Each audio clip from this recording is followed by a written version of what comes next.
पिंपरत तालुका फलटण येथील सिद्धेश्वर मंदिर येथे शनिवार दिनांक 16 ऑगस्ट पासून ग्रंथराज ज्ञानेश्वरी सामुदायिक पारायण सोहळा अखंड हरिनाम सप्ताहाचा शुभारंभ मोठ्या उत्साहामध्ये सुरू झाला आहे। सप्ताहाचे हे 36वे वर्ष असून तिसरे तप आहे।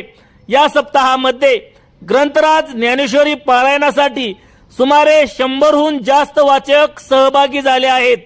हबप युवक मित्र बंडातात्या कराडकर यांच्या मार्गदर्शनाखाली हा अखंड हरिनाम सप्ताह सुरू असून श्रद्धास्थान वैकुंठवासी हबप साहेबराव नाना देशमुख हे असून हबप निर्वळ महाराज अळंदी हे व्यासपीठ चालक आहेत।